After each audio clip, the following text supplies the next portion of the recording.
Didn't think I'd be back with another wrestling video so soon, huh? Well, there were a lot of surprise debuts at AEW's recent big show, so I wanted to talk about it while it was still recent in my brain and my teeth are still vibrating from excitement. Let's talk about All Elite Wrestling's All Out pay-per-view. All Out was a 4-hour pay-per-view, and more than half of it was wrestling. What a time to be alive. Wrestling at a wrestling show, and predominantly wrestling at that. That's good shit. The rest was entrances, exits, promos, and some excellent debut segments that you probably already know about if you're watching this video, but I'm going to talk about them anyway because even non-wrestling fans should know how good this show was. First, we have the buy-in. This is the first match and it's shown free on YouTube as a bit of an incentive to buy the whole show. Best Friends and Jurassic Express take on the Hardy Family Office. A solid match with some of my favorite boys busting skulls, and the chicken fight between Jungle Boy and Luchasaurus and Jack Evans and Angelico made me realize how tall Angelico is, and also I want to see more of Angelico, please. The Butcher also returned, and the bad guys all beat up Orange Cassidy post-match, and man, I love the Butcher. I love his silly little walk. He may be one of my personal top favorite wrestlers just on look alone. Something about the crusty look really vibes with me. You just want him to beat you up and buy you a sandwich, you know? This match gets a 7 out of 10 from me. Firmly fun, but I'm getting a little tired of the Matt Hardy and Orange Cassidy feud. We should probably put a pin in it, guys. Eddie Kingston versus Miro the Redeemer for the TNT title. Miro has been an excellent champion so far, and I love that his two main traits are, I love God, and God, I love to have sex with my wife. And he started in this company with a toxic gamer persona. Can't believe I like someone who was a hard R gamer, but here we are. I was rooting for Eddie during this whole match, however, as Eddie is crusty as hell and has this brawler dad fighting style that I always love seeing. Also, on the build-up to this match, Eddie said he doesn't believe in God before kissing his 2 rosaries and saying that the Redeemer should redeem these nuts. Just have to mention that because otherwise you might be confused about his shirt there. There's a lot of good back and forth in this one with Eddie trying to take advantage of Miro's neck weakness early on. And Eddie does some wonderful setup for the end of the match by ripping the turnbuckle off of the post mid-fight. Miro attempts his finishing submission, the game over, and Eddie fights through it with sheer spirit and willpower all the way to the ropes to break the submission because wrestling is anime and Eddie is Goku. If he was either a better or worse dad, Eddie attempts to throw Miro into the exposed turnbuckle.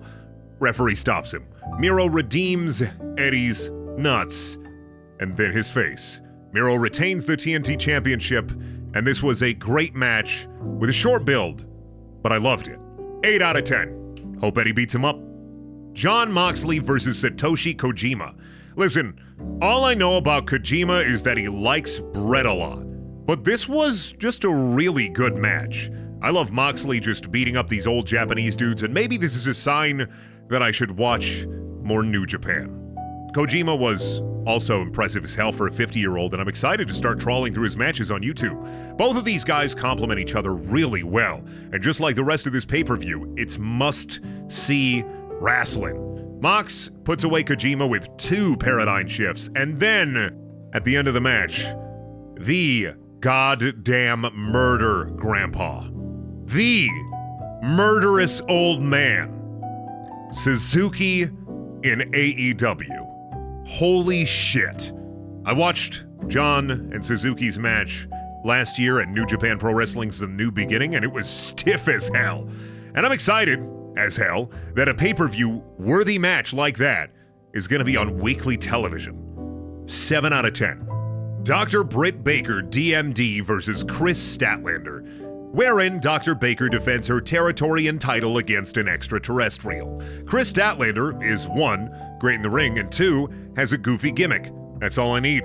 Britt is an actual dentist and a wrestling dentist with a real dental practice. And that's all I need. A dentist and an alien wrestled for a championship title on a $50 pay-per-view, and people wonder why I like wrestling more than combat sports.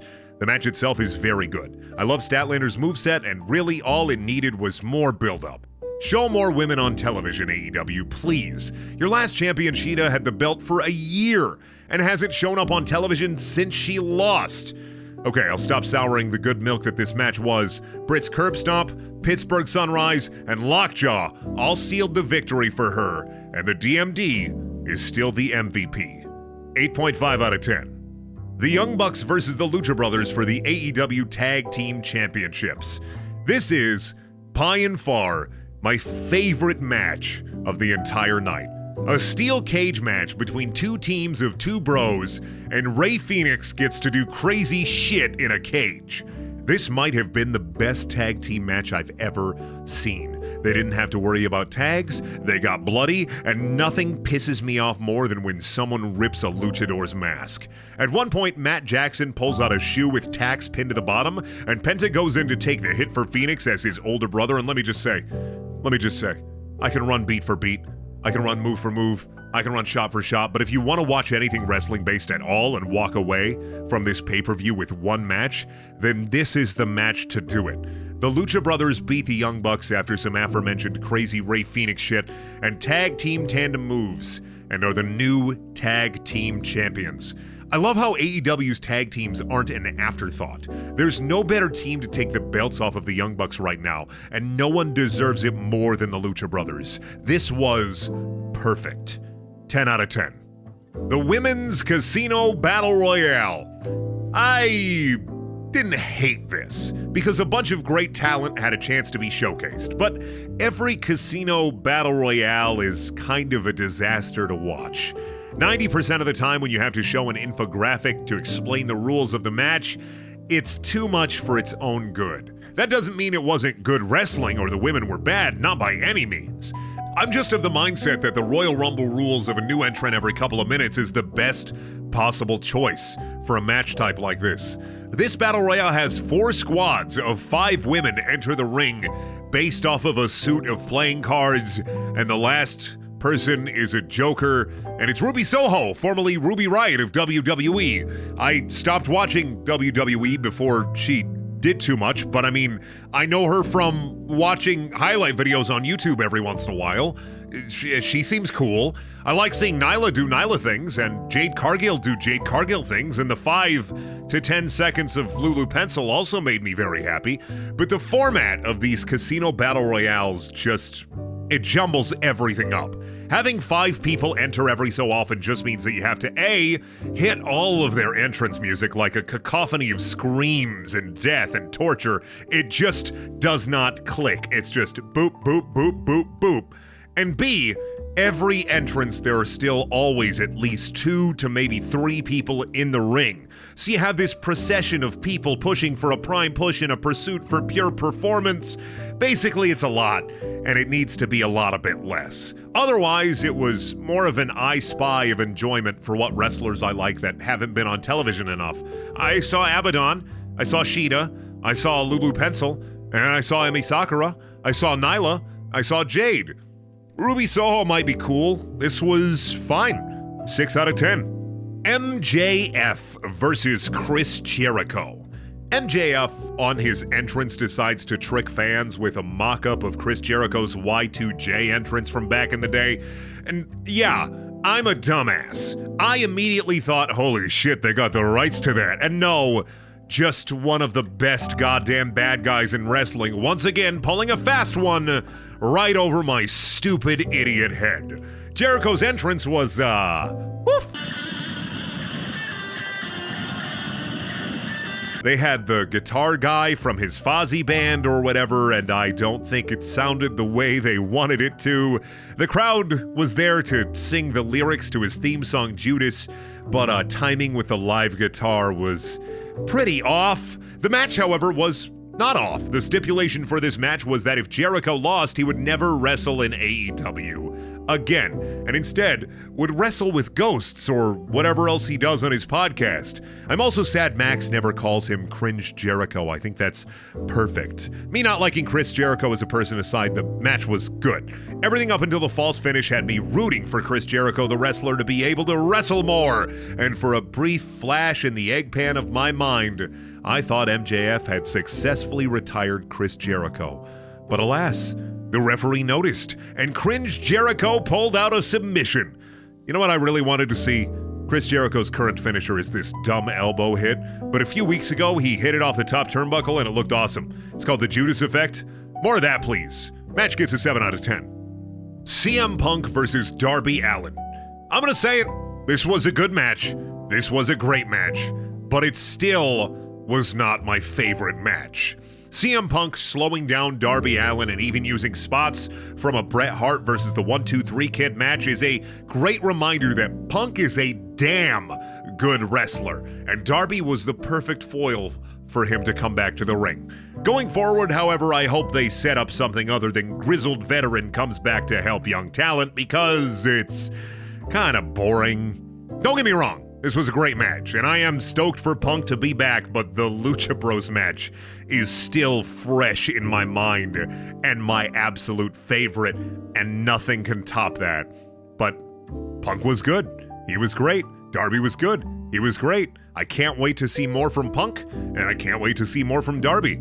It was good, solid pro wrestling, and I can't wait to see where they go with this. 8 out of 10. Paul White versus QT Marshall. 100 out of 10. I'm saying it. I'm a Big Show fan. Always have been. There's at least one of us out there. I love choke slams. I love his big punch. I love his big slap. I loved this 3-minute match, especially because I got to see QT Marshall knocked around. It needs to be said that the TV time given to QT Marshall or that UFC guy would be better given to build up the women's division, but QT is given a job, and he does the job well. I think Paul White did the best he could, and this match was the best it could be, given the competitors. It was also a perfect break for an audience that just blew the roof off for CM Punk. 6 out of 10.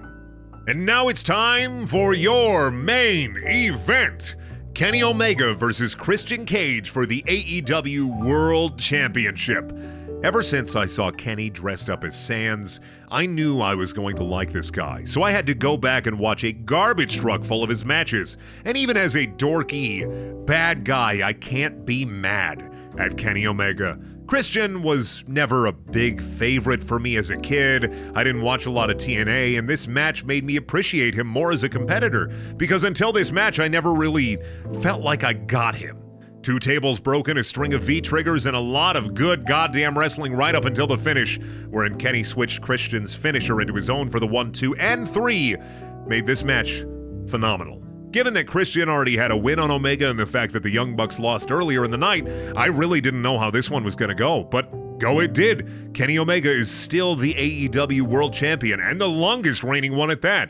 Unfortunately, the crowd was starting to experience burnout, because how do you really follow up the full return of CM Punk?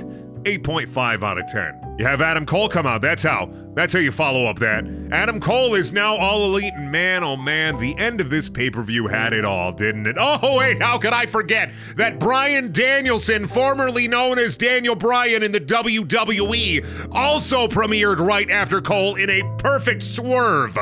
How do you squander a talent who was just featured in the main event of your biggest show this year, WWE? Oh, you just do WWE things. I get it. Okay.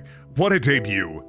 What a night. What a pay-per-view. All in all, on All In, this was my favorite AEW show so far. And I've been watching since the first All In. And I just can't say enough about how much I love this company for being able to bring me back into enjoying and loving wrestling. There were the perfect amount of surprises, there were amazing matches, and it was a good goddamn time, and I only had to drink 3 White Claws. All Out gets a 10 out of 10 from me, and I can't wait to see what the future holds for All Elite Wrestling. Thank you for watching. Please check out my other videos. They're also things. Wrestling content is fun for me to do, and I like doing it, so let me know if you want to see more. Otherwise, I'll be over on twitch.tv/Brundaniel pretty regularly, and I also have a Patreon if you want to throw me $1 or $2 for making bad videos. Bye-bye.